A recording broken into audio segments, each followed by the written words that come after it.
Madame, Monsieur, bonjour et merci de nous choisir pour un nouveau forum. En ce dernier dimanche de l'année 2019, nous nous proposons de faire l'état des lieux en matière de sécurité publique et de protection civile au Togo. Et pour ce faire, nous avons l'honneur d'accueillir sur notre plateau le général Yark Damouane. Général, bonjour. Bonjour, monsieur Boko. Comment allez-vous? Par la grâce de Dieu, je me porte bien. Vous êtes le ministre togolais en charge de la sécurité et de la protection civile. À chaque fois que nous vous faisons appel, vous êtes sur notre plateau. Nous vous en remercions vivement. C'est avec plaisir. Il faut que nos compatriotes sachent ce que nous faisons. Oui, tout à fait. Et donc, l'année 2019 a été marquée au Togo, surtout courant juillet, août. On peut même remonter un peu plus loin, juin, par des actes, des scènes de braquage. La situation est-elle complètement sous contrôle aujourd'hui, mon général? Merci beaucoup. C'est vrai ce que vous venez de dire, qu'au mois de juin, juillet, on a eu un certain nombre de braquages, qui ont eu des échos un peu retentissants. Vous savez, aujourd'hui, avec les réseaux sociaux, lorsqu'il se passe un événement, tout s'est relayé. Et ça donne l'impression qu'à chaque seconde, il y a braquage. Ça n'a pas été le cas. Nous avons eu à vivre, comme je l'ai dit tout à l'heure, un certain nombre de braquages dû au fait du mode opératoire des braqueurs. Il y a eu 3 ou 4 braquages où les gens ont suivi des commerçants qui allaient vers l'aéroport pour leur déposséder de leur argent. Il y a eu également peut-être une dizaine de braquages où les gens ont suivi des clients des banques ou à l'arrivée, c'est-à-dire à destination ou en cours de route, ils leur provoquent une panne. Lorsque la victime s'arrête, la victime est attaquée, elle est également dépossédée.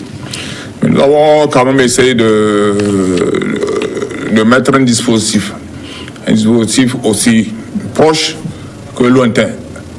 Pour aujourd'hui, je peux vous dire, démanteler un peu la majorité de ces réseaux-là. Vous savez, je ne peux pas vous dire qu'il n'y aura plus de braquage ou il n'y a pas de braquage.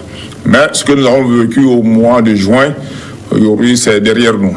Beaucoup d'efforts ont été faits, les éléments sont réveillés, des résultats ont été enregistrés et beaucoup de ces braqueurs sont aujourd'hui sont en prison. Ça veut dire que certains de ceux qui ont opéré ces braquages ont été pris, est-ce qu'ils ont été présentés à la justice? Est-ce que certaines sommes ont été récupérées? Parce qu'essentiellement, vous l'avez dit, ce sont des commerçants qui ont été suivis. Est-ce que vous avez pu récupérer certains des butins? Les butins, parfois c'est difficile. Ce n'est pas une ou deux personnes. C'est des réseaux. Lorsqu'ils réussissent leur forfait, qu'est-ce qui se passe? Ils se partagent. Alors, vous avez peut-être pour avoir la chance de mettre la main sur tous les réseaux ou sur certains. L'essentiel pour nous, c'est pouvoir identifier, interpeller et déférer ces auteurs devant la justice. Pour le reste, je crois que la justice va faire son travail. La situation est-elle sous contrôle totalement aujourd'hui? Parce qu'on a... Je disais que beaucoup d'efforts ont été faits. Aujourd'hui, nous n'allons pas trop nous réjouir, mais c'est mieux par rapport à la période dont vous avez cité. On voit un dispositif visible, on voit des éléments présents sur le terrain, les services compétents font pour le mieux, nos frontières, surtout au niveau de Lomé, sont mieux contrôlées. Je crois que la situation, je peux dire, elle est sous contrôle, mais il faut continuer par travailler. Ces derniers jours, ces dernières semaines, on a vu une mobilisation très forte des agents de sécurité dans certains quartiers de Lomé et même à l'intérieur du pays où vous avez procédé à plusieurs arrestations. Vous avez dit que c'était un filet contre des scènes criminelles. De quoi s'était-il agi concrètement, monsieur le ministre? Donc, c'est vrai, on voit des éléments dans les quartiers. Vous savez, il y a des opérations de police qu'on faisait avant même les événements du 23 novembre. Je ne sais pas si c'est de ces événements que vous parlez. Donc, le 23 novembre, il y a un groupe d'individus qui se sont fait recruter par certains de nos compatriotes qui sont à l'extérieur, qui se faisaient passer comme des révolutionnaires. Eux-mêmes se sont fait appeler les tigres de la révolution, qui n'ont qu'un seul objectif, c'est déstabiliser les institutions de la République. Donc le 23 novembre, le recrutement se fait sur les réseaux ou lors des meetings des partis politiques. Donc ils se sont retrouvés dans la nuit du 22 au 23, agressés certains de nos compatriotes qui ne sont pas des agents des forces de sécurité, agresser certains agents des forces de sécurité qui étaient en service régulier, leur déposséder de leurs armements et s'attaquer au commissariat. Il y a eu une réaction, c'est suite à la réaction au niveau du commissariat que ces gens se sont disloqués. C'est normal qu'il y ait une action judiciaire qui s'en suive. Donc au jour d'aujourd'hui, il y a au moins une trentaine de ces individus qui sont sous les verrous, mais les investigations continuent. Je dis, c'est des gens qui sont recrutés sur les réseaux sociaux, qui avaient pour objectif déstabiliser les institutions de la République. Et le mouvement ne s'est pas seulement localisé à Lomé. Nous avons eu également, la même nuit, il y a eu des événements qui sont produits à Sokodé, où des gendarmes qui étaient de service à la station Total ont été agressés, leur armement emporté. Est-ce que vous avez eu connaissance de ce réseau, de ce groupe dirigé par un certain Master Taïga avant le 23 novembre? Est-ce que vous avez des renseignements précis? Et pourquoi c'est à l'issue des événements, des incidents du 23 novembre que vous les avez démantelés? C'est vrai que le service était informé de l'existence du mouvement, du mode de recrutement des membres de ce mouvement. Et ils étaient suivis jusqu'au dernier moment où ils se sont fixés la date du 23. Et à cette date, des dispositions avaient été prises. Puisqu'il y a, comme je disais tout à l'heure, ils avaient cité un certain nombre de villes où ils devaient se faire remarquer. Il y a Lomé, il y a Sokodé, il y a Palimé, il y a Anié, il y a Tchamba, il y a Mango. Des dispositions ont été prises dans ces différentes localités et dans d'autres, parce qu'il faut aussi éviter les surprises. Mais lorsque ce jour, vers 2h du matin, les gendarmes qui étaient au niveau de l'échangeur les ont aperçus, armés de machettes, de barres de fer, les gendarmes se sont donné quand même le devoir de les approcher et chercher à comprendre. Je voulais dire de passage que le 23, Togo Debout avait aussi une manifestation qui devait avoir lieu à 14h. Donc les gendarmes, lorsqu'ils les ont vus, s'ils étaient armés d'armes de guerre, je crois que la réaction aurait été autre chose. Armés de barres de fer, de machettes, de couteaux, ils se sont approchés à eux pour savoir de quoi il s'agit. Mais la surprise, c'est qu'ils ne leur ont même pas donné le temps de poser des questions. Ils les ont agressés, ils les ont attaqués avec les couteaux. Arraché leur armement et continué leur évolution. Après l'attaque au niveau de l'échangeur, ils ont évolué vers la Banque Atlantique à côté de Philopark. Là-bas également, il y avait 2 gendarmes qui étaient de service. Ces 2 gendarmes ont été agressés, malmenés, leur armement retiré. Et le 3e objectif, c'était le commissariat du 7e, c'est-à-dire le commissariat d'Aouaïnivé, où il y a eu une réaction, une riposte, et qui les a amenés à battre en retraite. Et tantôt de comprendre un peu ce qui s'est passé au niveau de l'échangeur et de Philopark, comme vous le dites, certains ont eu du mal à comprendre pourquoi des soldats ont été dépossédés si facilement de leurs armes. Pourquoi n'ont-ils pas fait usage de leurs armes et ils ont laissé, comment on va dire, leur Kalachnikov arraché par des gens qui étaient armés seulement de machettes. Ça aurait été le contraire, M. Boko. Vous allez me demander pourquoi vos gendarmes ont ouvert le feu sur des citoyens, même s'ils étaient armés de couteaux. J'ai dit, les gendarmes ont cherché à comprendre. Ils étaient une vingtaine. Contre 3 gendarmes, donc tous ils les ont encerclés. Mais j'ai dit, ils ne leur ont même pas laissé le temps de s'exprimer. Quelle que soit votre formation, quel que soit, vous recevez 2 ou 3 coups de couteau, vous êtes obligé de vous affaisser. C'est ce qui s'est passé. Et comment vous comprenez ce qu'ils ont fait? Parce qu'ils ont pris les armes, ils n'en ont pas fait usage. Ne dites pas qu'ils n'ont pas fait usage. Si vous allez aujourd'hui au niveau du commissariat d'Aouagne, vous verrez les impacts. Et nous avons la certitude que dans le groupe, peut-être il y a des gens qui savent manier les armes. Parce que les impacts qu'on a retrouvés sur les murs du commissariat d'Aouagne, ce n'est pas le fait d'amateurs. C'est le fait de professionnels. S'ils n'ont pas d'intérêt, je ne sais pas pourquoi ils vont chercher à récupérer les armes. Et même si ils les ont récupérées et qu'ils ne veulent pas s'en servir pour autre fin, ils auraient pu les laisser là-bas. Donc cette nuit-là, au niveau de Lomé, il y a au total 5 AK-47 qui ont été arrachés. C'est vrai, une a été retrouvée le lendemain matin, mais 4 autres, jusqu'au jour d'aujourd'hui, on ne sait pas où les ont déposés, où les ont laissés. Au niveau de ce côté également, il y a une AK-47 qui a été prise au gendarme qui était à la station totale. Et le chef de ce groupe, c'est un certain Master Taiga, vous le connaissez? Physiquement, à travers les réseaux, oui. Ce monsieur s'est fait d'abord signaler en 2018, au mois de juin. Il y a un acteur politique qui était en tournée à Bruxelles, en Europe. Lors d'une conférence de presse, il a été agressé à Bruxelles.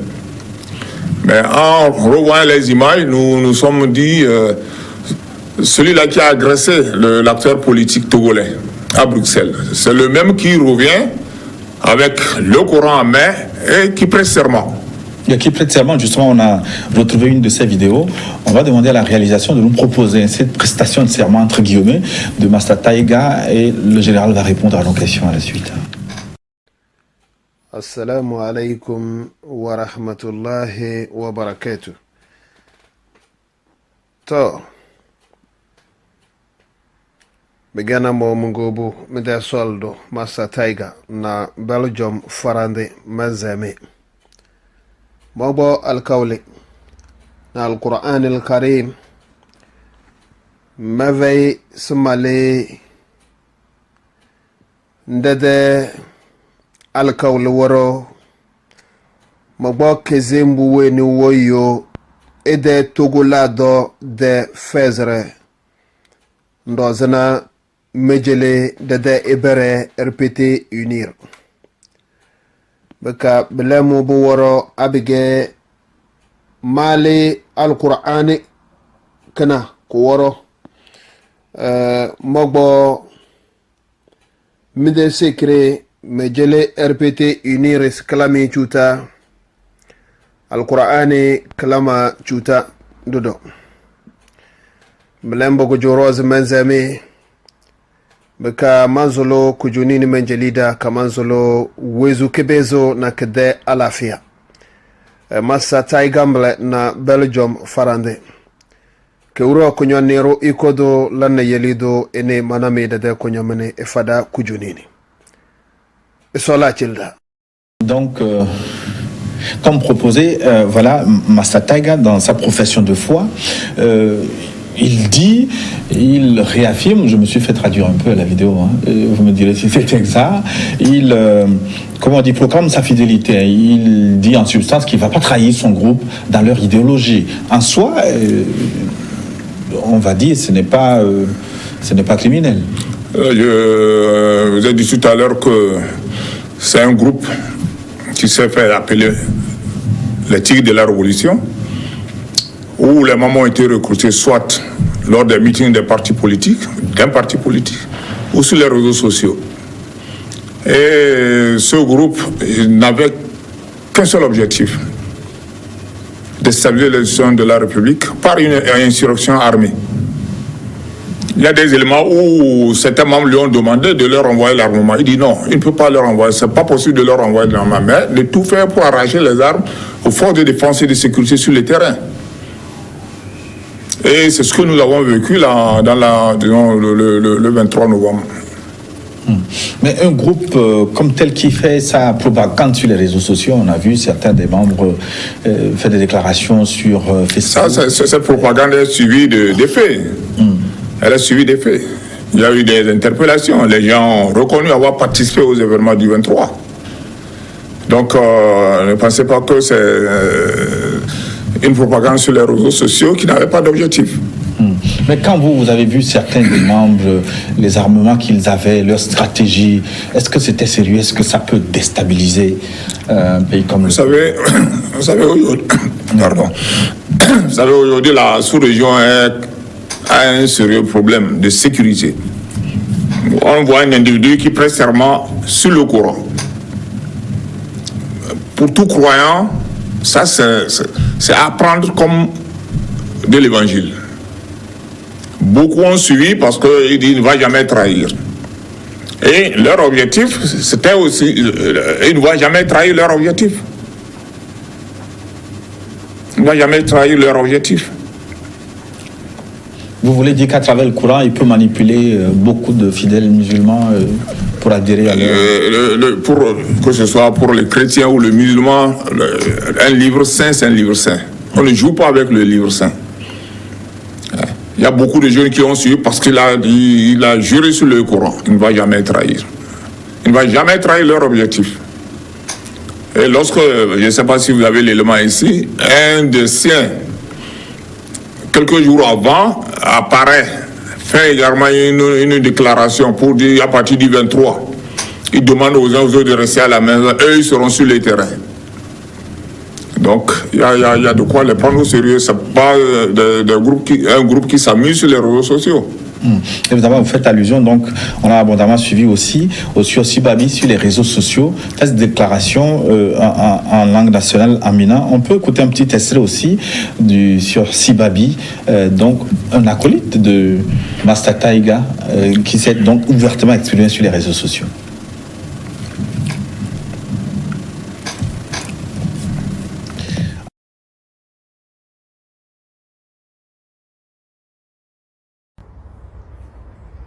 Allô, salut.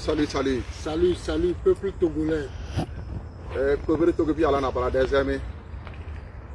Le cobre de Midok Benami, et Nieni, ambassadeur Persevia. Moi, je suis général Sabra, chef d'état-major. Donc, à matin, il y a mis fond, mi be mi jawo vidéo a kemi jawo vidéo vous tu peux bedani kemi jawo mais mi la pomposo togo be so jonti togo nu sinjira singe chenya togo da sa tabur ga dan jate bismillah na togo nyosena amada ogar chenya na vidéo korona sir matu dogo biya so jawa togo so jawa banka banabal sir matu singe donc mi o togo be so jawa de minya benade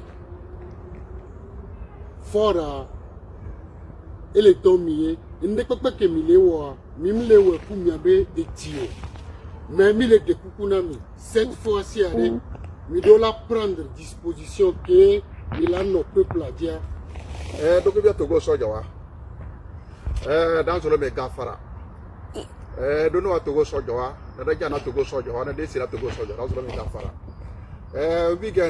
mige soja wa togo de soja ga mi de ke for de soja wa bo mige si fer togo biya bata kwa me se ele mi ngu togo biya e ya betonye bon o homina togo o mu homi na forbe esclavage donc il n'y a que mi le gonami on a mi essayé beaucoup mais mi le remarqué majorité problème que les teenagers et les mineurs. Et donc, sur Sibabi, donc avec un des membres du groupe Tigre Révolution, et vous disiez que M. Sibabi est un ancien... C'est un ancien gendarme. C'est un gendarme qui a fui les rangs pour se retrouver. Il a trouvé une blanche qu'il a épousée et se retrouver en Allemagne aujourd'hui. Mais ce que je voudrais savoir de vous, mon général, c'est que vous les connaissez, ceux qui interviennent sur les réseaux sociaux, que ce soit Master Taïga, que ce soit Sibabi. Pourquoi vous ne les prenez pas? Que ce soit Master Taïga ou Sibabi, ils sont en Europe. Oui. Et à partir du moment où il n'y a pas un fait qui est posé, un représentant qui est posé sur le terrain, ils sont suivis. Ben aujourd'hui, j'ai dit tout à l'heure qu'il y a une trentaine d'individus qui ont été interpellés. Ils ont été déposés à la justice. Et la justice continue la suite des investigations. Est-ce qu'on peut dire aujourd'hui que vous en avez fini avec ce groupe? Non, on ne peut pas vous dire qu'on en a fini. Eux-mêmes disent dans leur mouvement, ils sont plus de 200. Sur toute l'étendue du territoire et à l'extérieur. Nous allons faire le maximum sur l'étendue du territoire national. Les interpellations ont eu lieu, je peux vous dire que ça continue. Mais est-ce que ces interventions ne sont pas quelque peu excessives? En préparant cette émission, j'ai eu quelques témoignages. Je ne sais pas s'il s'agit d'exagération. Certains disent qu'ils sont visités même dans leur maison et que tous les couteaux sont arrachés. Est-ce que, non, j'ai dit, que les armes blanches sont... Tantôt vous m'avez demandé, c'est vrai suite à ces événements, je dis, on faisait les opérations de police, c'est-à-dire contrôle de zone, on vous demande votre pièce d'identité. Avec ce qui se passe dans la sous-région aujourd'hui, je crois que le Togolais conscient doit apprécier une opération. Si elle est faite professionnellement, il doit l'apprécier. Lorsqu'il y a peut-être des exagérations ou des abus, nous sommes les premiers à condamner. Mais lorsque cette opération est faite d'une façon professionnelle, c'est pour rassurer nos compatriotes. Aujourd'hui, avec la libre circulation des personnes et des biens, nos frontières, je crois qu'il y a de quoi, même si il ne se passait rien le 23, de procéder à ces opérations. J'ai dit tout à l'heure que nous regrettons parfois certains comportements des agents. Mais c'est des opérations de police pour rassurer nos concitoyens. Est-ce que des armes blanches sont arrachées dans la maison aussi? Bon, je dis, il peut y avoir des exagérations. Mais je voulais aussi vous rappeler que c'est avec des armes blanches qu'ils ont agressé les gendarmes pour leur déposséder de leurs armes de guerre. Donc, s'il y a des informations précises sur X ou Y, et au cours de l'opération, on tombe sur lui, ou dans une maison, on retrouve des armes blanches. Les éléments qui font les opérations, ils sont aussi, ils ont le discernement. Si vous avez le simple couteau de cuisine, on ne va pas vous l'arracher. Après leur passage, vous avez encore des familles où les gens ont des couteaux. Mais si on trouve des épées ou des sabres, il y a de quoi les retirer et procéder aux investigations. Est-ce qu'il y a des ramifications du groupe Tigre Révolution avec des réseaux salafistes, des réseaux djihadistes, des réseaux terroristes? Je dis, pour le moment, nous ne sommes pas encore arrivés à établir, mais ils ne sont pas loin. Quand vous parlez de réseaux djihadistes, qu'est-ce que les gens racontent? Ces djihadistes, qu'est-ce qu'ils racontent? Ils croient faire au nom du Coran. Ils croient faire au nom de l'islam. Aujourd'hui, on voit quelqu'un qui dit, là, juré sur le Coran, qui se met à recruter les gens par les réseaux sociaux ou au cours du meeting de parti. Dire que demain, ça peut tourner à autre chose, c'est pas loin. On voit déjà leur esprit d'extrémiste accompagné de violence. Et c'est une étape qui peut déboucher sur le terrorisme. Et il voulait dire que le gouvernement suit ce réseau de près et doit tout mettre en œuvre pour que ce que les voisins vivent n'arrive pas chez nous. Et dans votre réponse, est-ce que cela n'a pas d'impact trop négatif pour les riverains, les zones dans lesquelles les incidents se sont produits? Est-ce que vos mesures de sécurité ne piétinent pas le vécu paisible des populations? Je ne crois pas. J'ai dit tout à l'heure que c'est des opérations pour rassurer nos compatriotes. C'est vrai, il peut y avoir des abus, il peut y avoir peut-être des brimades que je regrette.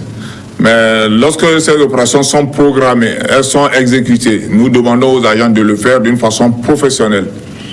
Il y a des endroits où les gens apprécient. Il y a des endroits où on dit, vrai, avec votre opération, nous sommes rassurés. Nous pouvons sortir, revenir sans avoir de soucis. Lorsque c'est mal fait, nous condamnons. Mais lorsque les opérations sont faites d'une façon professionnelle, c'est pas à nous de le lire, nos compatriotes apprécient. Est-ce que vous avez, votre effectif aujourd'hui, les moyens dont vous disposez vous permettent de faire votre travail efficacement sur le terrain et d'assurer la sécurité des Togolais? Vous savez, la sécurité de nos concitoyens, de tous ceux qui vivent sur notre pays, est l'une des préoccupations du gouvernement. Le gouvernement ne lésine pas sur les moyens. Au niveau du personnel, pas des recrutements, au niveau du matériel également, pas l'achat du matériel.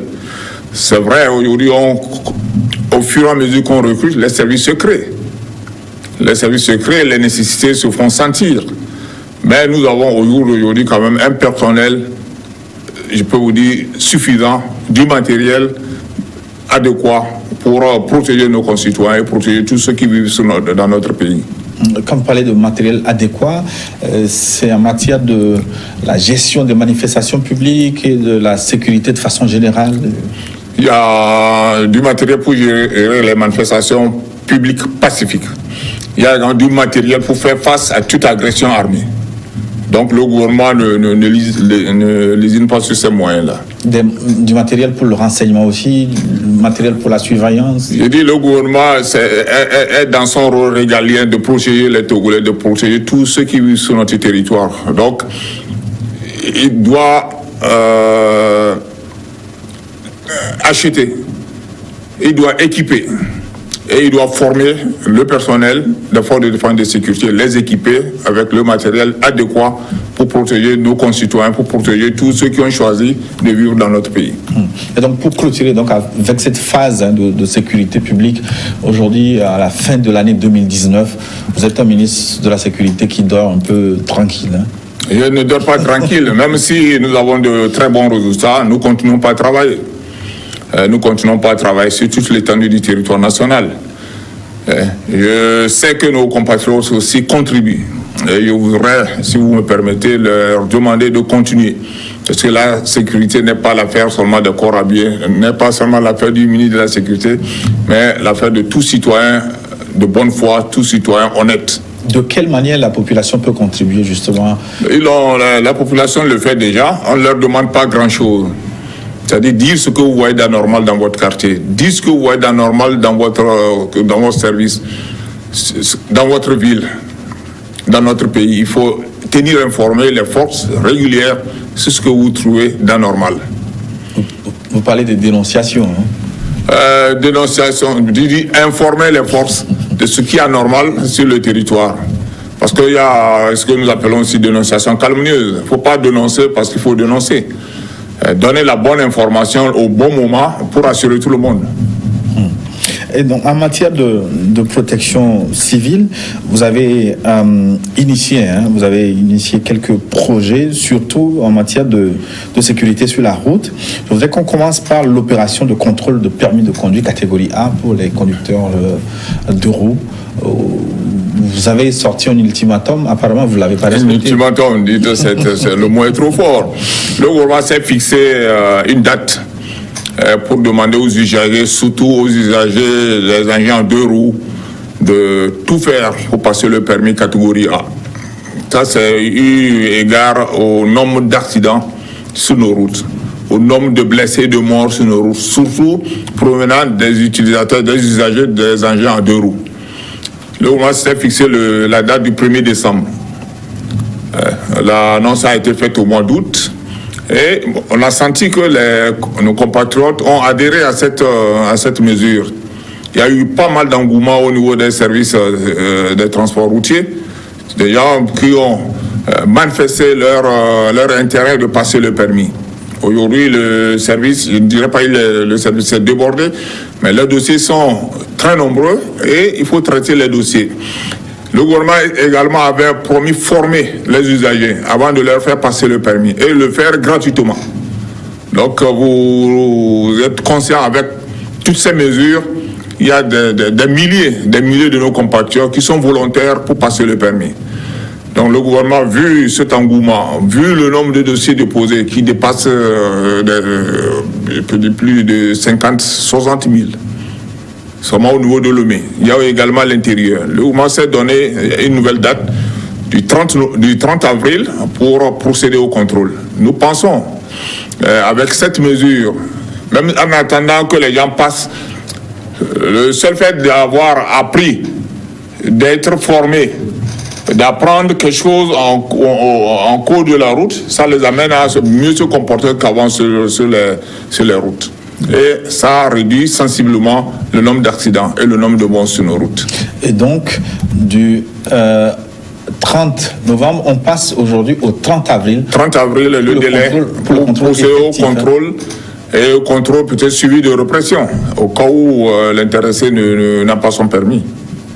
Donc, aujourd'hui, il y a encore 4 mois de dérogation pour ceux qui veulent se faire établir. Pour tous les usagers d'engins à 2 roues, d'une certaine capacité. Si vous avez une mobilette, vous n'avez pas besoin de passer le permis. Vous avez un engin à 2 roues de plus de 50 cm3, comme les maths et autres, vous devez passer le permis.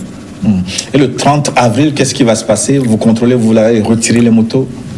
Nous allons contrôler, conseiller, contrôler, réprimer, contrôler, mettre les motos en fourrière.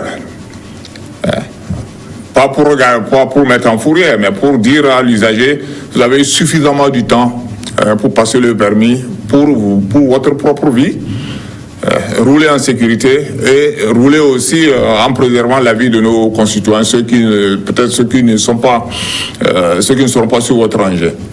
Et vous avez sorti un autre projet, le test d'alcoolémie que vous avez rendu effectif depuis quelques semaines. Est-ce que ça fonctionne, monsieur le ministre? Je peux vous dire que ça fonctionne. Ça fonctionne. C'est des mesures, c'est pas des mesures inventées. Ça existe dans le code de la route. La loi sur le code de la route date de 2013. On aurait pu à l'époque passer à l'application. Mais aujourd'hui, nous sommes en train de voir par quels moyens réduire sensiblement le nombre de morts sur nos routes. Et ce sont une des mesures, nous pensons, en l'appliquant. Ça peut aider et l'usager et les autres concitoyens. Donc le contrôle de l'alcoolémie est effectif depuis le lundi. Et le contrôle est fait pas d'une façon systématique sur tous les usagers, mais on prend les gens au pif et il y a des gens qui sont contrôlés positifs. Quand vous êtes contrôlé positif et que vous êtes peut-être 2 ou 3 dans la voiture et un des occupants a le permis approprié, on le laisse, après le contrôle lui aussi, on le laisse prendre le volant. Mais si vous n'avez personne, on vous dit à votre choix, vous faites venir quelqu'un qui a le permis approprié pour vous conduire. Mais dans le cas où ni l'un ni l'autre, vous n'avez pas ces alternatives, on met la voiture en fourrière, le temps de vous dessouler pour revenir chercher votre engin. Bien sûr, vous pouvez sortir avec une amende, comme vous pouvez sortir avec des conseils. Avec ces mesures, est-ce que vous pensez que ça va réduire les accidents de la circulation? Nous sommes convaincus. Un problème de comportement aussi, un problème de l'état des routes. Non, l'état des routes aujourd'hui, soyons sérieux. Aujourd'hui, nous avons de très bonnes routes. C'est vrai, il y a des endroits où c'est encore en chantier, mais nous avons de très bonnes routes. Nous disons que l'élément essentiel, que ce soit en circulation, sur des engins, c'est l'usager lui-même. Vous avez dit des routes qui ne sont pas en bon état. Mais si je suis conducteur et que la route n'est pas bonne, à moi de savoir aller à une vitesse raisonnable. Si la route est bien faite, à moi de savoir. Donc pour nous, l'élément clé, c'est l'homme. L'élément clé, c'est l'usager. Si l'usager change de comportement, tu as parlé de comportement. Si change de comportement, je crois qu'on va éviter, on va gagner beaucoup de vie, de coûts de vie sur nos routes. Cette année 2019, vous avez fait le bilan au cours d'une conférence de presse. Le nombre de morts sur les routes est très élevé. Vous espérez en 2020, vous espérez diviser ça. C'est notre prière de tous les jours, que nous ayons moins de routes. Vous savez, en 2015, nous avons eu un accident atroce au niveau d'Atouamé. Le président de la République avait décrété 2015 année de la sécurité routière. Ça avait eu des effets. Nous étions à moins de 500 morts pour 2015. Mais après, les gens ont repris les mauvaises habitudes. Nous pensons avec les mesures qui sont prises, avec la sensibilisation, avec la sensibilisation qui sera faite, avec la demande de vigilance aux uns aux autres, nous pouvons avoir un taux de mortalité réduit sur nos routes en 2020. On va aborder donc, pour terminer notre émission, le dernier volet, ça concerne la présidentielle de 2020. 2020, où c'est déjà fixé la date, le 22 février. Durant cette période, il me semble que votre ministère est surchargé d'activités. C'est vrai, 2020, c'est une année électorale pour notre pays, pour d'autres pays d'ailleurs. Et notre souhait que ces élections se passent dans de très bonnes conditions, dans une condition apaisée. Notre ministère, sur l'instruction du gouvernement, a toujours mis en place une force qui accompagne la CENI. Cette année, c'est la FOSEP 2020, qui va accompagner la CENI dans les différentes étapes de préparation de ces élections. La force sera là pour tout le monde. Les candidats, le siège de leur parti, leur meeting, leur caravane, la force va les accompagner. Mais je demande, on peut mettre tout en place, mais si les acteurs politiques ne tiennent pas le langage de responsabilité, ça aussi, ça va amener des problèmes. Donc il faut que les uns et les autres, qu'ils soient engagés ou pas, pensent à notre pays après les élections. Et ne pas chercher à dresser les uns contre les autres, ne pas chercher à mettre les gens dans les rues pour il faut faire ça, il faut faire ça. Non, nous, on n'a pas besoin de ça. Je crois que la sous-région, elle est déjà très infectée. Et nous devons rendre grâce à Dieu, continuer par protéger notre pays, continuer par travailler pour que ce qui arrive ailleurs n'arrive pas dans notre pays. Il y a les gens, parlant de ce mouvement, ils pensent qu'on peut en 48 heures déstabiliser, c'est fini. C'est pas comme ça que ça se passe. Je dis, ces gens qui posent, ils sont plutôt des criminels. Il ne faut pas induire d'autres citoyens en erreur. Vous n'êtes pas censé, vous n'êtes pas sûr de ce que vous faites. Ce n'est pas la peine d'entraîner les gens. C'est pas la peine d'entraîner les gens. Vous faites allusion donc à Tigre Révolution. Pour revenir à la présidentielle de 2020, le Togo a atteint finalement un nombre record de candidatures déclarées, une quinzaine. Est-ce que vous avez les moyens d'assurer la sécurité à tout le monde? Ils peuvent être ça, on va assurer leur sécurité. Ça veut dire que la démocratie est en marche dans notre pays. La démocratie est en marche dans notre pays. La liberté d'expression, elle est là. La liberté de manifestation, elle est là. Mais ce que nous demandons aux autres, il faut toujours être dans les normes. Vous avez la feuille de route, vous avez la loi sur les manifestations, vous avez la loi sur la sécurité intérieure. Il faut que tout le monde se dise c'est une obligation de rester dans ce cadre-là pour que la vie soit vivable dans notre pays. La campagne électorale démarre le 6 février. Des gens craignent des scènes de violence. Est-ce que vous... Il n'y a pas de raison de craindre. Pourquoi nous sommes aujourd'hui au 29 décembre? La campagne va commencer le 6. Pourquoi les gens vont craindre les scènes de violence? Si les acteurs eux-mêmes ne s'aiment pas ce bordel-là, je dis nous allons mettre tout en œuvre. J'ai dit tout à l'heure que nous souhaitons que ces élections soient apaisées. Parce que c'est tout le Togo qui gagne si les élections sont apaisées. Mais s'il y a des gens qui pensent qu'ils vont profiter de cette période pour mettre en cause la stabilité, mettre en cause la sécurité, mettre en cause la paix dans notre pays, le gouvernement se doit de prendre tous les moyens possibles pour éviter cela.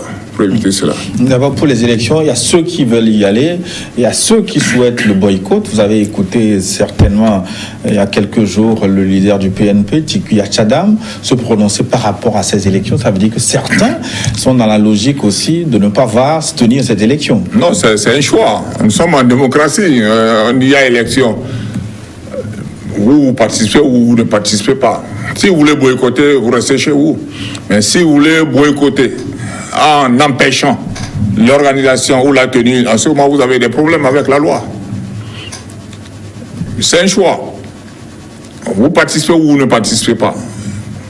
Il a fait une déclaration, il a dit il ne trouve pas normal d'aller aux élections. Le président actuel arrive à la fin de mandat, il faut organiser des élections.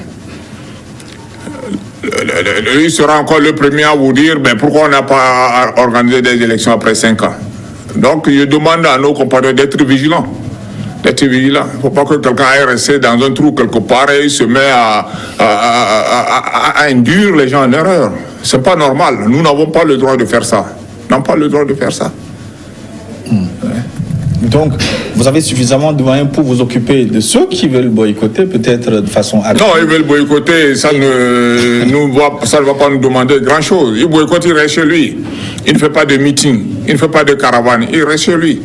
Mais s'il dit, mon boycott, c'est empêché, en ce moment, il a la loi en face de lui. Il aura la loi en face de lui. Et ce que certains Togolais réclament de cette force sécurité élection présidentielle, souvent, ils parlent de neutralité. Est-ce que la force a été toujours neutre. La force, elle est là pour tout le monde, pour tous les candidats, les seuils de leur parti. Parfois, c'est des candidats qui refusent. Si vous refusez notre offre, on ne peut pas vous obliger. Certains candidats refusent de se faire accompagner. Il dit en 2010, 2015, nous avons proposé à certains candidats, ils disent non, je n'en ai pas besoin. Et moi, ça nous rassure. Ça veut dire qu'il y a suffisamment de sécurité qui n'a plus besoin d'avoir des éléments proches. Et ces élections sont passées dans de très bonnes conditions, que ce soit en 2010 ou en 2015. Mais si cette année ou 2020, ces candidats, si ces acteurs politiques sont encore candidats, ils ont besoin de la sécurité, la force est à leur disposition. Parfois, nous leur demandons même leur convenance. Parce qu'il peut se sentir à l'aise s'il a derrière lui X ou Y. Nous leur demandons leur convenance. Aujourd'hui, dans chaque famille, vous avez un corps habillé. Peut-être qu'il a besoin d'un cousin. Il est plus rassuré avec un cousin. On met le cousin à sa disposition. L'essentiel pour nous que les élections soient apaisées, que ça se passe dans de très bonnes conditions dans notre pays. Et justement, quelles consignes donnez-vous à vos hommes devant des hommes politiques de courants différents? Les élections se déroulent, il y a X qui dit que j'ai gagné, Y qui dit qu'on m'a triché. Dans ces circonstances, que fait... Je dis la force accompagne la CENI. C'est la CENI qui donne les résultats provisoires, la Cour constitutionnelle donne les résultats définitifs. La force accompagne la CENI. La force accompagne la loi. Elle accompagne la CENI dans l'organisation. C'est-à-dire qu'elle fait en sorte que les élections se passent dans de très bonnes conditions sur le plan sécuritaire. Si après, à l'issue des élections, la CENI donne les résultats provisoires ou la Cour constitutionnelle donne les résultats définitifs, et tel dit je ne suis pas d'accord, on peut ne pas être d'accord et rester dans son coin, mais s'il dit je ne suis pas d'accord et il va sortir manifester, il peut manifester dans les normes en respectant la loi. Mais s'il dit à ces militants détruisez le peu que nous avons dans notre pays, on ne va pas applaudir. Et là, il retrouvera devant lui, en face de lui, peut-être même les éléments qui l'accompagnent à faire la campagne. Parce que eux, c'est protéger la communauté. Maintenant, qui va hors la loi, il faut le ramener à la raison. Le ramener à la raison. Il faut protéger les institutions de la République, il faut protéger le peuple togolais. Et qui commande cette force élection présidentielle, la CENI ou vos services? Il y a un colonel, le colonel Kodjo Amana, qui a été nommé commandant de la force. Il a 2 adjoints. Un adjoint officier supérieur de la gendarmerie nationale et un adjoint commissaire divisionnaire de la police nationale. Donc, ils ont 10 000 hommes à leur disposition avec le matériel qui est adéquat. Et j'ai dit, la force est placée à côté de la CENI. Ils ne prennent pas d'initiative, sauf sur réquisition, que ce soit du président de la CENI ou de ses démembrements. Donc ils répondent aux instructions de la CENI? Bien sûr, bien sûr. S'il y a une opération à faire, même si le commandant de la force constate, il doit rendre compte au président de la CENI. Bon, l'application ou les moyens, là ça relève de l'opérationnel. Mais la CENI vous dit, bon voilà, à tel métier il y a un problème, il faut gérer. Ce n'est pas le président de la CENI ou le président de la CENI qui va dire au commandant de la force, il faut utiliser 2 grenades ou 3 grenades. Ça relève de l'opérationnel. Vous êtes ministre, mais vous êtes aussi togolais. Pour cette élection présidentielle, comment voyez-vous, vous, les choses en tant que citoyen togolais? Comme tout bon Togolais, il va souhaiter que ces élections se passent dans de très bonnes conditions d'apaisement. J'ai dit ce qui se passe ailleurs, ça doit nous faire réfléchir. Les élections ne doivent pas rimer à l'insécurité, à la violence. J'ai dit tout à l'heure que nous souhaitons nous retrouver après les élections, continuer la marche. Aujourd'hui, ce qui doit nous motiver, nous intéresser, nous occuper, c'est le développement de notre pays. Le développement de notre pays. Le ministre de la Sécurité vote-t-il aussi? Vous avez déjà votre candidat au coin, dans un petit coin. Je suis citoyen, je suis électeur. Ça n'a rien à voir avec mes responsabilités régaliennes. Vous avez déjà choisi votre candidat? Laissez-moi le temps et le moment venu, je vais vous dire qui est mon candidat. Donc, vous ne l'avez pas encore choisi? Je ne l'ai pas encore choisi. D'accord. Nous arrivons donc pratiquement à la fin de notre émission. Pour 2020, la nouvelle année, est-ce que vous avez un message particulier pour vos compatriotes, vos concitoyens? Je vous souhaite une très bonne année à tous nos concitoyens, à tous ceux qui vivent dans notre pays, une bonne et heureuse année. Une année de paix, une année de sécurité, une année de stabilité, une année de développement. Je voulais aussi dire... la loi sur la manifestation, elle est là, elle va être toujours appliquée. Hier, il y a Une manifestation qui était prévue à la dernière minute, le gouvernement était obligé d'interdire.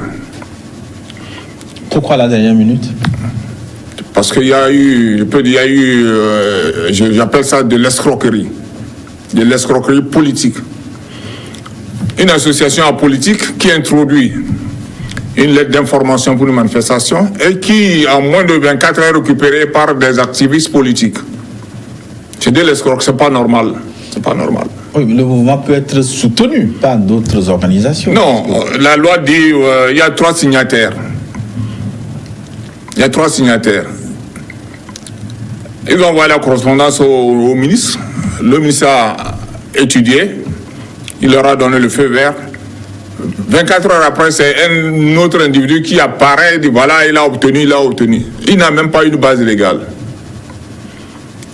On ne peut pas vouloir la démocratie et être hors de la loi. Et quand j'entends cet individu dire le ministère est irresponsable, je dis il faut être poli au moins envers l'autorité. Mais de façon générale, est-ce que vous ne perdez pas plus d'énergie à interdire les manifestations qu'à les autoriser à les encadrer? Nous, ce qui importe pour nous, c'est la sécurité de nos concitoyens, de la majorité de nos concitoyens. Je ne sais pas si vous avez suivi sa conférence de presse, ce qu'il a dit. Est-ce qu'il faut le laisser faire et demain dire on aurait pu empêcher? Il ne faut pas le laisser faire. Donc vous êtes dans la prévention un peu de la sécurité. Nous sommes, c'est notre principe. Il faut prévenir parce qu'il ne faut pas aussi facile de guérir. Ce n'est pas aussi facile de rétablir ou de reconstruire. Donc nous avons un principe, c'est la prévention. Si nous savons que l'intention n'est pas bonne, ce que les gens envisagent n'est pas bon pour nos concitoyens, il faut empêcher. Et donc pour l'année 2020, vous souhaitez plus de tranquillité, paix, sécurité? Beaucoup de paix, beaucoup de sécurité, beaucoup de cohésion nationale. Et pour que vraiment, nous travaillons tous les jours. Aujourd'hui, ailleurs, les gens se posent la question, est-ce qu'ils peuvent fêter le 31? Et nous, par la grâce de Dieu, nous pouvons le faire. Et il faut souhaiter continuer par fêter le 31.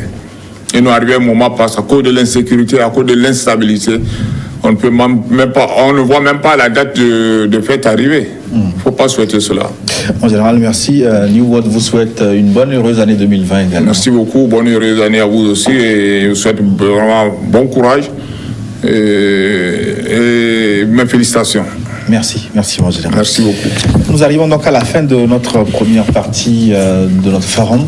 On va marquer une pause pour une nouvelle édition de journal. On se retrouve dans une dizaine de minutes pour la seconde partie. À tout de suite.